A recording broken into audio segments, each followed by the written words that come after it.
Hi friends, trendy talks Kannada YouTube ಚಾನಲ್ಗೆ ಸ್ವಾಗತ. ನೀವೇನಾದ್ರೂ ನಮ್ಮ ಚಾನಲ್ ನೋಡ್ತಿದ್ರೆ ಚಾನಲ್ನ ಸಬ್ಸ್ಕ್ರೈಬ್ ಮಾಡಿ, ಹಾಗೆ ವಿಡಿಯೋಗಳನ್ನ ಲೈಕ್ ಮಾಡಿ ಮತ್ತೆ ಶೇರ್ ಮಾಡಿ. ಇವತ್ತು ನಾನು ಮಶ್ರೂಮ್ ಗ್ರೇವಿನ ಮಾಡ್ತಾ ಇದ್ದೀನಿ. ಮೊದಲನೇದಾಗಿ 200 ಗ್ರಾಮ್ ಅಷ್ಟು ಮಶ್ರೂಮ್ನ ತಗೊಂಡ್ಬಿಟ್ಟು ಅದನ್ನ ನೀಟಾಗಿ ವಾಶ್ ಮಾಡ್ಕೋಬೇಕು. ಯಾಕಂತಂದ್ರೆ ಅದರಲ್ಲಿ ತುಂಬಾನೇ ಮಣ್ಣಿರುತ್ತೆ. ಸೊ ಅದನ್ನ ನೀಟಾಗಿ ವಾಶ್ ಮಾಡ್ಕೊಂಡು ಕಟ್ ಮಾಡಿ ಇಟ್ಕೊಬೇಕು.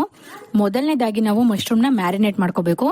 ಮ್ಯಾರಿನೇಟ್ ಮಾಡ್ಕೊಳೋದಿಕ್ಕೆ ಏನೇನ್ ಸಾಮಗ್ರಿಗಳು ಬೇಕು ಅಂತ ನೋಡೋಣ. ಈಗ ಗರಂ ಮಸಾಲ, ಅರಶಿನದ ಪುಡಿ, ಧನಿಯಾ ಪುಡಿ, ಅಚ್ಕಾರದ ಪುಡಿ ಮತ್ತೆ ರುಚಿಗೆ ತಕ್ಕಷ್ಟು ಉಪ್ಪು. ಇವಾಗ ಮ್ಯಾರಿನೇಟ್ ಮಾಡೋದಿಕ್ಕೆ ನಾವು ಕಟ್ ಮಾಡಿ ಇಟ್ಕೊಂಡಿರಂತಹ ಮಶ್ರೂಮ್ಗೆ ಇಷ್ಟು ಸಾಮಗ್ರಿಗಳನ್ನ ಸೇರಿಸ್ಬಿಟ್ಟು ನೀಟಾಗಿ ಕಲಸಿಡ್ಬೇಕು. ಅದು ಮ್ಯಾರಿನೇಟ್ ಮಾಡೋದಿಕ್ಕೆ 5 ನಿಮಿಷ ಬಿಡಬೇಕು. ಈಗ ಗೋಡಂಬಿ ಮತ್ತೆ ಟೊಮ್ಯಾಟೊನ ಪೇಸ್ಟ್ ಮಾಡ್ಕೋಬೇಕು. ನಾನು ಗೋಡಂಬಿನ ಒಂದ್ ಸ್ವಲ್ಪ ಹೊತ್ತು ಬಿಸಿನೀರಲ್ಲಿ ನೆನಾಕಿದ್ದೆ. ಗೋಡಂಬಿ ಮತ್ತೆ ಟೊಮ್ಯಾಟೊ ಎರಡನ್ನೂ ಕೂಡ ಮಿಕ್ಸಿಗೆ ಹಾಕೊಂಡು ಪೇಸ್ಟ್ ಮಾಡಿ ಇಟ್ಕೋಬೇಕು. ಈಗ 5 ರಿಂದ 10 ನಿಮಿಷ ಬಿಟ್ಟ ಮೇಲೆ ಮಶ್ರೂಮ್ ಚೆನ್ನಾಗಿ ಮ್ಯಾರಿನೇಟ್ ಆಗಿರುತ್ತೆ. ನಾವೀಗ ಒಗ್ಗರಣೆ ಮಾಡ್ಕೊಳ್ಳೋಣ. ಒಗ್ಗರಣೆ ಮಾಡ್ಕೊಳ್ಳೋದಿಕ್ಕೆ ಏನೇನ್ ಸಾಮಗ್ರಿಗಳು ಬೇಕು ಅಂತ ನೋಡೋಣ.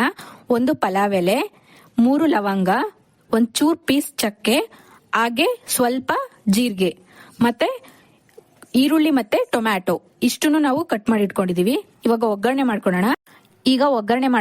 ಒಗ್ಗರಣೆ ಮಾಡ್ಕೊಳ್ಳೋದಿಕ್ಕೆ ಒಂದು ಬಾಂಡ್ಲಿನ ಒಲೆ ಮೇಲಿಟ್ಟು ಬಿಸಿ ಮಾಡೋದಕ್ಕೆ ಇಟ್ಟಿದ್ದೀನಿ. ಅದಕ್ಕೆ ಸ್ವಲ್ಪ ಆಯಿಲ್ ಸೇರಿಸಿದ್ದೀನಿ.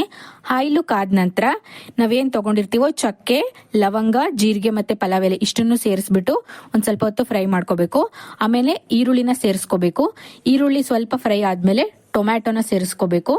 ಹಾಗೆ ಟೊಮ್ಯಾಟೊ ಮತ್ತೆ ಈರುಳ್ಳಿ ಚೆನ್ನಾಗಿ ಮೆತ್ತಗಾಗೋವರೆಗೂ ಫ್ರೈ ಮಾಡ್ಕೊಂಡ್ಬಿಟ್ಟು ಆನಂತರ ನಾವು ಏನ್ ಮ್ಯಾರಿನೇಟ್ ಮಾಡೋದಕ್ಕೆ ಇಟ್ಟಿದ್ವೋ ಮಶ್ರೂಮು ಅದನ್ನ ಸೇರಿಸ್ಕೋಬೇಕು.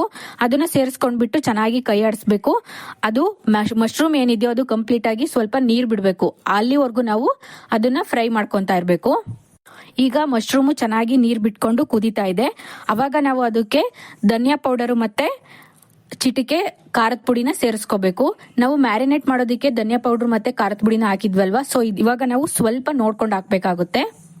ಆನಂತರ ಈಗ ಅವಾಗಲೇ ನಾವು ಗೋಡಂಬಿ ಮತ್ತೆ ಟೊಮ್ಯಾಟೋನ ಪೇಸ್ಟ್ ಮಾಡಿ ಇಟ್ಕೊಂಡಿದ್ವಲ್ವಾ, ಅದನ್ನ ಸೇರಿಸ್ಕೋಬೇಕು. ಸೇರಿಸ್ಕೊಂಡು ಚೆನ್ನಾಗಿ ಕೈ ಆಡಿಸ್ಬೇಕು. ಅದಕ್ಕೆ ರುಚಿಗೆ ತಕ್ಕಷ್ಟು ಉಪ್ಪು ಹಾಕ್ಬೇಕು. ಅದನ್ನು ಕೂಡ ನಾವು ನೋಡ್ಕೊಂಡೇ ಹಾಕ್ಬೇಕು. ಮ್ಯಾರಿನೇಟ್ ಮಾಡೋದಕ್ಕೂ ಕೂಡ ನಾವು ಸಾಲ್ಟ್ ಅನ್ನ ಹಾಕಿರ್ತೀವಿ. ಒಂದ್ ಸ್ವಲ್ಪ ಹೊತ್ತು ಅದು ಚೆನ್ನಾಗಿ ಕುದಿಯೋದಿಕ್ ಬಿಡಬೇಕು. ಅದ್ರ ಮೇಲೆ ಒಂದು ಲಿಡ್ ಮುಚ್ಚಿಬಿಟ್ಟು ಚೆನ್ನಾಗಿ ಕುದ ನಂತರ ಅದನ್ನ ಓಪನ್ ಮಾಡಿಬಿಟ್ಟು ನಾವು ಕೊನೆಯಲ್ಲಿ ಸ್ವಲ್ಪ ಕೊತ್ತಂಬರಿ ಸೊಪ್ಪನ್ನ ಉದುರಿಸಿದ್ರೆ ಏನ್ ಮಶ್ರೂಮ್ ಗ್ರೇವಿ ರೆಡಿ ಆಗುತ್ತೆ. ಚಪಾತಿ ಜೊತೆ, ಅನ್ನದ ಜೊತೆ, ಹಾಗೆ ರೊಟ್ಟಿ ಜೊತೆನೂ ಕೂಡ ತಿನ್ನೋದಕ್ಕೆ ರೆಡಿ ಆಗಿದೆ ಮಶ್ರೂಮ್ ಗ್ರೇವಿ. ನಿಮಗೆ ಇಷ್ಟವಾದರೆ ವಿಡಿಯೋವನ್ನು ಲೈಕ್ ಮಾಡಿ ಮತ್ತು ಶೇರ್ ಮಾಡಿ. ಹಾಗೆ ಚಾನಲನ್ನು ಸಬ್ಸ್ಕ್ರೈಬ್ ಮಾಡಿ. Thank you.